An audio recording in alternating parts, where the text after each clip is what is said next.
La sanción de la ley de alquileres fue un triunfo, en el sentido de sensibilizar a la dirigencia política en la necesidad de pensar ese mercado de alquileres, ¿no? O sea, eso para mí fue un triunfo, que es un triunfo que se lo reconozco a Daniel y a las organizaciones de inquilinos, que fue poner el tema de los alquileres en el centro del debate. También es cierto que la ley no produjo los resultados que esperaba producir. Ahora, no hay ningún estudio que indique que la contracción de la oferta tenga que ver con la ley. Es decir, no hay estudio que establezca una causalidad entre la sanción de la ley y la retracción del mercado de alquileres. Es más probable, Daniel lo sugirió, que el problema que tenga el mercado de alquileres tenga más que ver con la macroeconomía, o con la inflación, o con la brecha cambiaria, con el boom de los alquileres turísticos temporarios. Es decir, se le atribuye a la ley efectos que probablemente no tengan nada que ver con la ley. El problema es que la ley es del Congreso, que en definitiva para que el texto se apruebe tuvo que tener el consenso y tuvo modificaciones legislativas, algunas que la verdad que yo creía que eran equivocadas, como por ejemplo el método de actualización, que yo había previsto que era semestral y se acordó que sea anual, o yo había previsto que haya incentivos impositivos, que esa parte no tuvo consenso y por lo tanto no fue aprobada, y son cosas que creo que la ley falló, y por lo tanto creo que en el debate que plantea Manuel, coincido que el debate no es derogación o mantención, sino hay un montón de otras alternativas, debería pensarse en incluirlas, ¿no? Bueno, yo soy partidario de que hay que reemplazar la ley de alquileres por un sistema nacional de alquileres protegidos. Que comparte los elementos que decía... ¿Qué es eso? Un sistema nacional de alquileres protegidos con dos submercados. Un submercado público, de alquileres públicos, articulado a partir de la creación de bancos públicos de vivienda, lo hablamos la vez pasada que vine acá, bancos públicos de vivienda nacionales, provinciales, municipales.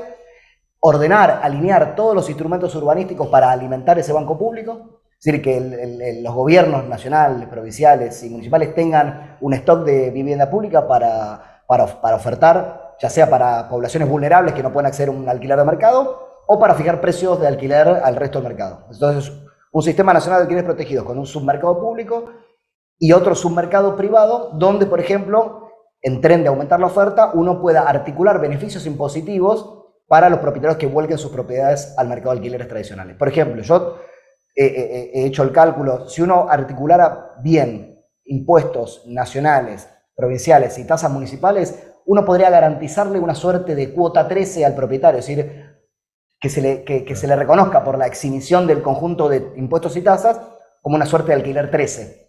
¿Okay? O sea que sería un incentivo bastante contundente. Un aguinaldo al revés. Como un aguinaldo al revés. Y después, en el mismo sistema, eventualmente subsidiar parte de la demanda de determinados grupos poblacionales, acompañarlos sobre todo los costos de ingreso que decía Daniel, que son muy costosos, pero también incluso en Chile existe un subsidio para el alquiler. Chile.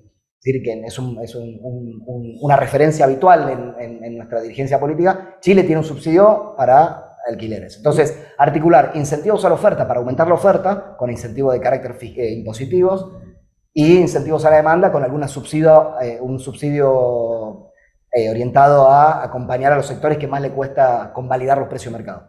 Porque si uno elimina la morosidad, garantiza una rentabilidad anual similar al promedio histórico, da beneficios impositivos y acompaña la demanda, uno puede restablecer el equilibrio y la armonía. Porque lo que no tiene que ocurrir acá, que eso lo discutimos mucho, es enfrentar pequeños propietarios inquilinos. Eso es absurdo. Eso es absurdo. Porque en la Argentina no ocurre el fenómeno que probablemente sí ocurre en Europa, sobre todo en Alemania y algún otro, donde hay los grandes grupos de fondos de inversión tienen miles y miles de propiedades. Eso no ocurre por ahora en la Argentina.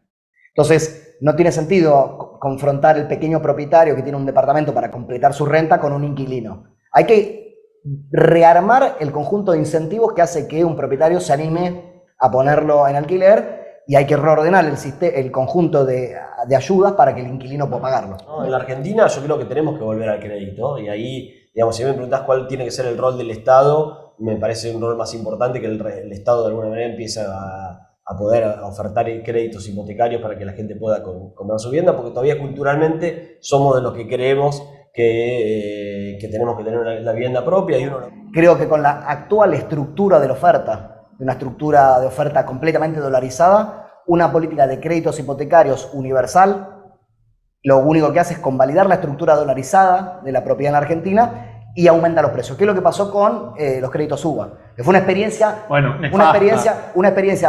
eso es, a mí no me gusta tanto adjetivar, pero digo, fue una experiencia, no, la adjetivé yo. Por eso, una experiencia probablemente buena para algunas de las familias que recibieron el crédito, malas para el saldo general del mercado. Lo único que hizo fue, quiero que sea un 25.000 créditos suba, lo único que hizo es aumentar los precios de las propiedades. Porque pones a competir a gente por pocas propiedades que aparte están dolarizadas. Entonces, una política de crédito universal, hipotecario y universal, lo que hace es convalidar la estructura dolarizada de la propiedad y además aumenta los precios.